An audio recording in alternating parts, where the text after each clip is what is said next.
So what I was thinking, Luke, we start with a little Christmas song to get people in the spirit. All right, what are we going to sing? Silent night, holy and... Oh, I don't know the words. Nightmare, it's all over.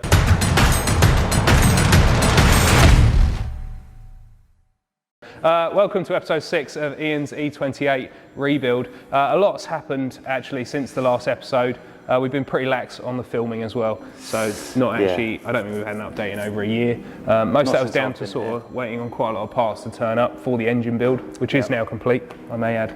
Yeah, it is now being built up on the stand. Just waiting for a few more little brackets to be finished and painted to bolt everything up. Nice. You've been pretty busy actually on sort of the underside of the car as well as the engine bay. Do you want to talk us through a few of the bits you've actually done on it? We couldn't reuse the original bulkhead liner for heat insulation and sound insulation due to it aging. It had like a metal core through it with a foam mould around the outside, and it was just falling apart, snapping every time you touched it. So we've had to improvise, as they're not available anymore. Any second-hand ones on the market are just doing the exact same thing. Yeah, I think the age is definitely... Yeah, the age is showing.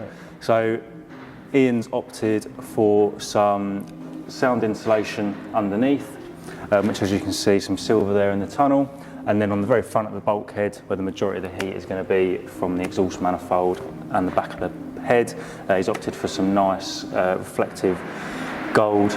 There's no denying this thing looks racy. It does. That's the key line, racy. Racy. We've also done all the brake lines are now installed, all the hard lines. The front calipers we've bolted up this morning. Some nice 4-pot Brembos, which are much better than the... I mean, it was a while ago, but if we rewind to those original brake lines, they were hideous, weren't they? Absolutely hideous. Were like spaghetti junction. The originals were in there, weren't they? Still at the back, and then someone had overlaid over the top. Well, someone who was mildly impaired with sight, very messy. I think. It was hideous. Yeah, we've had the luxury of doing it with engine out, although some of the brake pipes are very long and it has been quite a challenge, but we've got there. Yeah, it's a lovely job. Now the calipers are on as well, we can look at bleeding the system up, can't we? Yeah, we just need to connect up the hoses, which we've already got partially installed.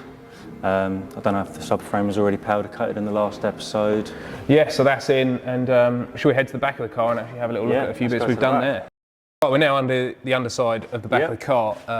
Obviously, slightly large objects are missing. No wheels, no drive shafts, no trailing arms. That's all out. And why is that out, Luke? So we've had the whole rear axle out. We dropped it out all as complete, and then we've stripped it. Ian's then decided that he wants the arms and the beam powder coated, which has been done. We also had to remove it to fit the toe and camber kit, so that he can have it aligned up so it handles nice. Yeah, obviously this thing's going to be pushing a fair amount more power than standard. We'll head over to the engine in a minute and sort of have a look at the power plant, but yeah, this definitely wants a little bit more adjustment than the factory setup allows. Yeah. So yeah, Alex has welded them in, it then went for powder coating. He already had some nice power flex bushes in the rear beam, so there's no need to touch that. We've also had a new diff that's come from Denmark, has it? Yeah, so a slightly different ratio. Obviously the engine's going to be revving a bit higher as well, so give us slightly longer gear ratios, which should be good. We are waiting to refit the rear trailing arms, as Ian has chosen to upgrade from the standard rubber bushes that mount into the beam to some E28 M5, which are a ball joint, so they're a lot more solid and will provide better handling, especially with the adjustment that he's now going to have. Shall we head over to the engine over on the bench there and have a little talk through a few of the bits on there? Yeah, let's head over. Mega. Unfortunately, we didn't film any of the engine build. Things have been really hectic over the last year. Lots of cool builds going on, turbo builds, NA builds, V8s, the lot. So actually getting into the build room to get a bit of time behind the camera wasn't really a possibility. But here it is, and it looks absolutely gorgeous. It's looking very clean. Very racy, which is the main thing. We've got Ian's opted for a Lighten flywheel made by RHD, which we've now got bolted up, and he's also gone for an uprated clutch, which is from an E28 M5 to cope with the extra power that he's going to be having. Yeah. Right, Luke, we've got some lovely billet goodness here. What we got? We have. So we've got another piece of RHD Engineering's products. We have got the M30 ITB kit, which appears to be very nice. It's got 3 pairs of valves, which need to all be synced up. We've then got the main parts, which bolt up to the cylinder head. Yeah, and they're all port matched to the head as well, Yeah, so they're really going to help increase flow. Yeah, it's all been port matched, doweled.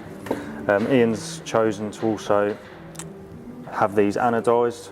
Yeah, so we'll probably be looking at sort of a Cerakote finish on those because they're a cast aluminium part, and then on sort of all the billet new components we'll be getting these anodised black. Unfortunately RHD don't do this in a black, but I do sort of agree with Ian, you know, the engine's not too blingy, the engine bay, it's going to look nice. I think they're going to look better in black. Yeah, I think it's going to be more subtle. Yeah, it's going to be very tidy indeed.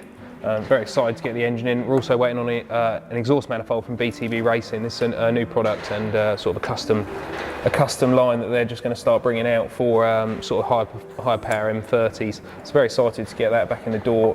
Once we've got the exhaust manifold in, we can of course fit it to the engine and then drop the whole lot in the car, which will be a monumentous day, should we say. Yep, it'll be back on its wheels with a new engine and on its way to completion. Perfect. Well, I think that pretty much concludes. It's given everyone a nice little update on where we're at with the project, what bits we're waiting on, and what sort of the next stages are. Progress has been pretty good actually over the last couple of weeks, ever since we sort of finished the engine off. We have, you know, been able to dedicate a good bit of time to it, and actually spending a good couple of hours a day at least. It's very nice to have it sort of progressing now. Every couple of days we come in the workshop and it's all looking a little bit different, or new bits have been fitted, or subframes are going in. So tune in next time. Don't forget, of course, to head over to our channel. There's, you know, if this is the first E28 video you've seen, there's another 5 previous to this.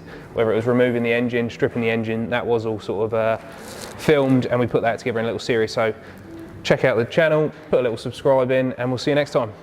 Thank you very much.